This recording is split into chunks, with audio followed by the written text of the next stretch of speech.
Tonight we are going in depth on something we've sort of talked about here on the program before, but now we have some hard data and examples about what it looks like and if it is working.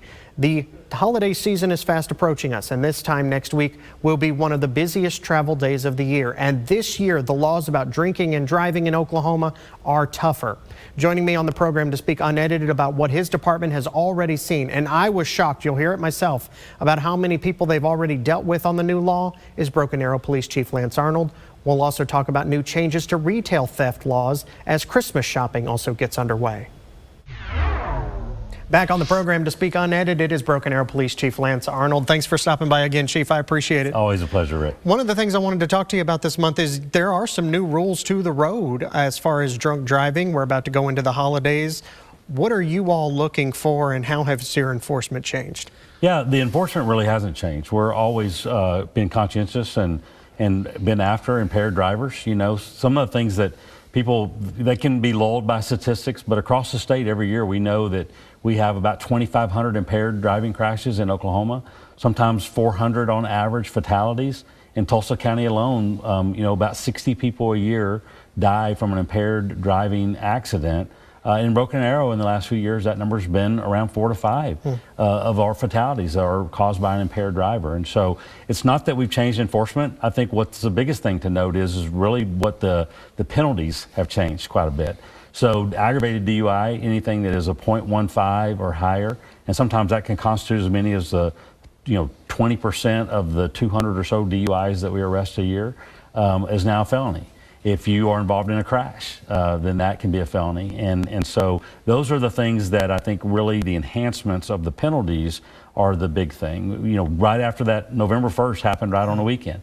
And I noticed on our shift summary reports that, you know, we probably had 4 or 5 felony DUIs that on the day before would have been a misdemeanor. Wow. Yeah. I was going to say, do you think some people have it in their head, well, misdemeanor's not as bad as a felony, and they had been willing to roll the dice? Right. Absolutely. I mean, that's a great point, and I think that is something. And, you know, nowadays with rideshare and all the different things, but we are moving into that holiday season, and we do see, you know, whether it be because they don't want to be around their family as much anymore sometimes, or they just have a lot of the holiday parties and get-togethers that are happening. It's a festive time of year. That the incidents do creep up. And so, but I think, you know, people in general are, they probably a little bit more immune to it. They're used to, there's some civil sanctions. You may have some restrictions on your driver's license, but a felony changes the ballgame. Does pot play into that at all? Absolutely. You know, impaired driving for us is impaired driving. It doesn't matter if it's prescription medication that you shouldn't be driving on, if it's medical marijuana, or if it's marijuana that you have illegally.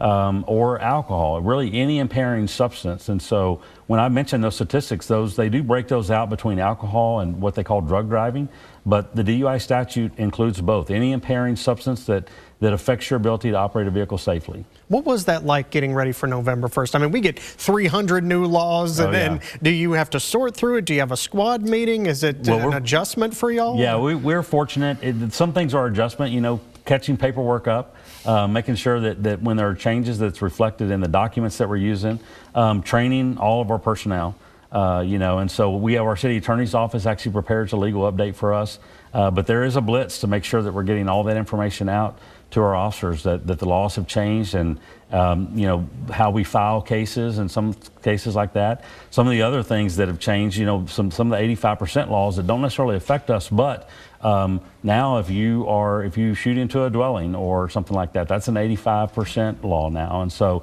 it's just some awareness for us too, and really how we approach things. But, you know, we are always, you know, our profession is always learning. And so while there is a blitz when the laws are coming on the books, we know pretty much ahead of time that these things are coming, and we can kind of start to prepare. But right now, one of the things that's still kind of up in the air is all the new felony classifications. We really still don't know how that's going to work out. That won't affect how we do our job on the street and the decisions and discretion that we have. But it's still part of the whole criminal justice process that we have to get used to, and it changes every year. I'm just blown away by the 24-hour difference. You have 5 felonies that were misdemeanor. Wow, just yeah. Let's talk about, we are going shopping. There Right. is some people do love the good old-fashioned 5-finger discount. They do. I say people this time of year are shopping. Some of them are doing it illegally, and some of them are doing, most of them are doing it legally. But you in Broken Arrow, we're a retail trade hub. We have a lot of stores that people want to be at, and we do about 400 shoplifting cases a year just in Broken Arrow alone. Wow. Now, the legislature thought, and rightfully so, you saw some of the things that were happening, the looting and things that were happening on California and other places, but organized retail theft now is a felony. And so if you are involved with more than one person, that could be a getaway driver, it could be another person in the store. If there's 2 other things beyond just the shoplifting, either you've got another person with you, you've got some tools of the trade like to clip off the tags or to mark things down, do those kinds of things. If you try to pass the point of sale, or you're gathering items for resale, any 2 of those things, now it becomes a felony, even despite the amount. So different enhancements for if it's more than $15,000 or less than $15,000. But before, what would be a petty larceny, maybe a few days in the city jail, or just a cite and release citation is a felony if it's an organized retail theft. I remember, and just speaking of shopping, have you had to adjust? Because I know Black Friday, I remember camping out in front of Target and there were extra cops there. Yeah. Now we all shop online. Do your guys go elsewhere, or how do People are still in the stores, and that's a good thing. But what has changed for us is Black Friday now is a month long rather than a day long. And so people are already doing Black Friday sales. And so a lot of our officers sometimes you may see officers that are working off-duty jobs because those retailers will hire them to do off-duty. And sometimes we're just doing blitz. We recently did a shoplifting blitz, and we brought in loss prevention specialists from those stores in Broken Arrow from around the region.